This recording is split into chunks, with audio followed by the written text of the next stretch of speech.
তাহির হুজুর এদিকে মাহফিল করছে, অন্যদিকে পোলাপাইন ডিজে গান বাজাচ্ছে।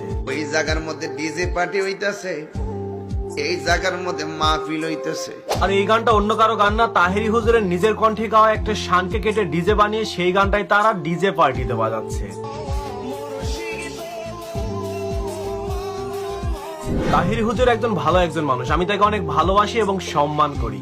তার মাহফিলে এই ঘটনা ঘটার পর সে সবাইকে একটা জিনিস সুন্দরভাবে বোঝায় যে ডিজে গানটা খারাপ জায়গা এবং মাহফিলটা ভালো জায়গা। যদি প্রশ্ন করি ভালো কোনটা, বলবেন আজকের মাহফিল। যদি বলি মন্দ কোনটা, বলবেন ওই ডিজে পার্টিটা। আগুনে হাত দিলে হাত পুড়ে, আর পানিতে হাত দিলে হাত বোঝে। আগুনে দিলে হাত পুড়বে, পানির মধ্যে হাত দিলে হাত বুঝবে। হুজুরের কথা একদম সত্য, কারণ ইসলামের সাথে হুজুরদের সাথে বিয়াদবি করে কেউ কখনো উন্নতি করতে পারেনি আর পারবেও না। তাহিরি হুজুরের সাথে বিয়াদবি করে যে ছাড় পাওয়া যায় না, তার প্রমাণ হচ্ছে প্রত্যয় হিরণ। হুজুরের জিকির কেটে কেটে সেটাকে ডিজে গান বানিয়ে সেটাতে নাচানাচি করে ভাইরাল করেছিল এই প্রত্যয় হিরণ। শরম থাকলে আর কোনোদিন তাহিরির জিকির নিয়ে মজা করবে।